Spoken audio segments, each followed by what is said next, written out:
যেদিন হিরো আলম ঢাকাতে আসছিল, আপনারা তো সামাজিক মাধ্যমে আছেন, এবং উনি এসে যখন গেলেন এই বসুন্ধরা মার্কেট, অবাক বিস্ময়ে তিনি তাকিয়েছিলেন বসুন্ধরা মার্কেটের এক্সিলেটারে কি করে মানুষ দোতলায় উঠে। আপনি সেই দৃশ্য আমার এখনো মনে আছে।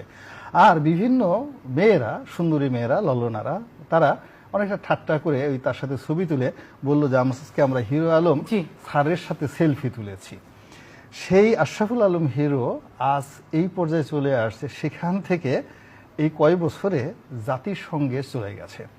তো এই দূরত্ব যদি গত 5 বছরে হিরো আলমের এই উন্নতি, 5 বছরে না, ধরেন 8 বছরের উন্নতি যদি, অর্থাৎ সেই যিনি বগুড়া থেকে ঢাকাতে আসছেন, এই দূরত্ব যদি আপনি 100 কিলোমিটার ধরেন, তাহলে এখন যেখানে আছেন সেখান থেকে নোবেল পুরস্কারের দূরত্ব মাত্র 1 গজ। তো যে হিরো আলম 100 কিলোমিটার মত পাড়ি দিয়ে হিরো আলম থেকে আজকের জনাব আশরাফুল আলম হিরো ওরফে হিরো আলম সাহেব হয়ে গিয়েছেন, তার জন্য নোবেল পুরস্কার পাওয়া আর অল্প একটু ধাক্কা দিলেই এবং আপনাদের লজ্জা লাগে না? এই জন্য আমাদের যদি লজ্জা থাকতো তাহলে কি আমরা আপনার টক শোতে আসতাম বলেন? হিরো আলম আমরা এই যে বারবার এই যে আপনি আমাদেরকে যে ডাকেন, আসেন, এই যে খুঁচান, তারপরে শেষে আমাদেরকে এত অপমান করেন, আমাদের যদি লজ্জা শরম থাকতো, এই চ্যানেল আই এই যে আজকের যে মেট্রো সেম টু দি পয়েন্টে সুমার অনুষ্ঠানে আপনি যে অপমান আমাদেরকে করেন, এই যে দুইজনকে, আমাদের যদি ন্যূনতম লজ্জা থাকতো আপনার টকশোতে আসতাম না। আমাদের কোনো জাতির লজ্জা ওইটা বলছি, মানে এখানে রাজনীতি দায়বদ্ধতা নেই। আমি একবারও বলবো না যে আপনার লজ্জা নাই, আমি কথা বলবো না, কিন্তু আমার লজ্জা তো অবশ্যই আছে। আচ্ছা, আপনার লজ্জা আছে, কিন্তু এই আপনার এই অনুষ্ঠানে আপনি যেভাবে আমাদেরকে রাজনীতিবিদদেরকে এনে যে সকল প্রশ্ন করেন, আমাদের যদি লজ্জা শরম থাকতো তাহলে আমরা এখানে আসতে পারতাম না। বরং আমি মনে করি আমাদের সেই হিরো আলমের লজ্জা এখন অনেক অনেক উন্নত পর্যায়ে আছে, he is in better shape. হ্যাঁ, তো কাজেই আমাদের তো উন্নয়ন হচ্ছে না, হিরো আলমের উন্নয়ন হচ্ছে। আমার একটা সিরিয়াস প্রশ্ন আপনার কাছে, যে হিরো আলম আমেরিকা পর্যন্ত পৌঁছে গেল কি করে, নাকি পৌঁছে দেওয়া হয়? না না না, হিরো আলমকে আমরাই পৌঁছে দিয়েছি। কারা তারা?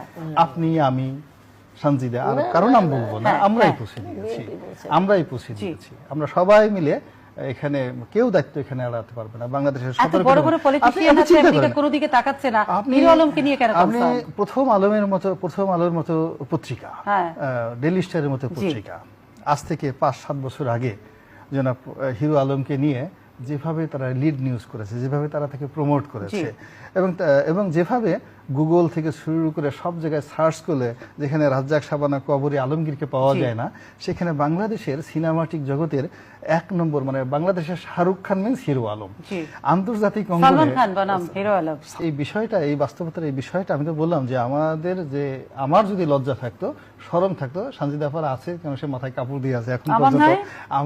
আপনি তো কাপড় টুপড় দেন নাই, ওড়না দেন নাই মাথায় এখন পর্যন্ত। আমার যদি মাথায় এই মুহূর্তে টুপি দেওয়ার অবস্থা থাকতো বা কোনো স্ক্রাব করার অবস্থা থাকতো, আমি এখান থেকে লজ্জায় মুখ ঢেকে আমি যদি এখান থেকে চলে যেতে পারতাম, তাহলে হতো এটা এই মুহূর্তে আপনার প্রশ্নের সবচেয়ে উপযুক্ত জবাব। তো যেহেতু পারিনি, আপনার মনে আছে যে অনেক সময় ধন্যবাদ দেওয়ার জন্য একটা বিখ্যাত 3 ইডিয়টস আছে, 3 ইডিয়টস।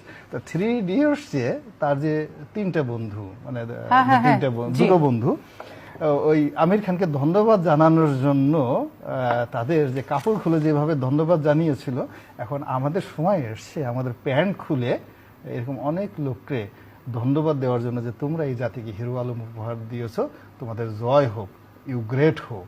হ্যাঁ, তোমরা অনেক বিরাট গ্রেট হোক, ওরকম একটা পর্যায়ে আমরা পৌঁছে গেছি। তার মানে হিরো আলম আসলে রাজনীতির জন্য লজ্জা, এবং রাজনীতি আপনার কথা আমি বলতে পারবো, এটা আমরা we have created him, we have given him the opportunity and we have made him. সকলে মিলে তৈরি করা হয়েছে, এখন এটা সকলের গলার কাটা হয়ে গেছে। সঞ্জিদা